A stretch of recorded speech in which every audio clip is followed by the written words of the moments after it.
तिथं सुरुवातीपासून मी शेवटपर्यंत तिथं होतो. हं, आम्ही पेट्रोल पंपावर डिझेल टाकलं हं, आणि त्यांना फक्त पुढं जायचं होतं आमच्या पुढं, हं, की आम्ही आता टर्न मारताना कसे काय साईट भेटेन त्यांना. साईट न मिळाल्यामुळं तिने ड्रायव्हरला शिवीगाळी केली.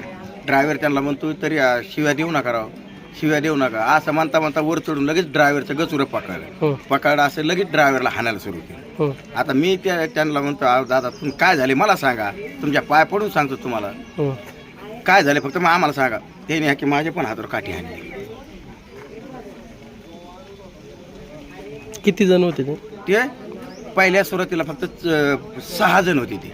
हं, 6 जण होते पहिल्या सुरुवातीला. त्यांनी फोन करून पोरं बोलून घेतली. हं. बरं बोलून घेतले पोरं आले असेच सुरू केलं आमच्या पोराला हाणायला. विचारलं नाही काय नाही. त्याच्यानंतर साधारण किती पोरं आले असतील त्याच्यानंतर? त्याच्यानंतर त्यांचे चांगले 30-40 पोरं होते ते.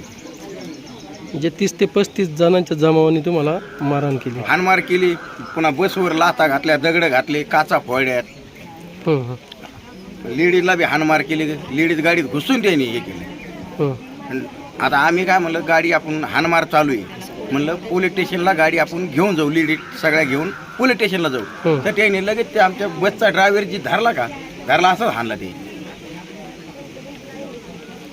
फक्त साईट दिली नाही म्हणून. हा फक्त साईड दिली नाही म्हणून त्यांनी शिवीगाळी केली आणि लगेच ड्रायव्हरला हाणमार केली. ते जे समोरचे त्याला 7 टाके पडेल. जे होते ते काय ड्रिंक वगैरे केलेले होते? फुल प्यालेले होते ते, म्हणजे त्या भंडाऱ्याने त्याने पिवळे झालेले होते, फुल प्यालेले होते ते. कोणत्या गावचे होते ते काय माहिती? आता त्यांचं गावाचं आता आम्हाला काय सांगता यायचं नाही ना. त्यांच्या अंगावर पिवळे होते, पुरे पिवळे हळदीने ते पुरे भंडाऱ्याने पिवळे झालेले कपडे. ते एक असा दाढीवाला आहे आणि टक्कल पडलेलं आहे बघा त्या माणसाला, त्या पोराला. आणि पुन्हा आमच्याच बसमध्ये येऊन आमच्यावरच मोबाईलचा आणि त्याचा आरोप आमच्यावर घालायला लागले की आमचे मोबाईल गेलं, हे गेलं, ते गेलं. हं. त्याच्यामुळे बसमध्ये घुसले ते.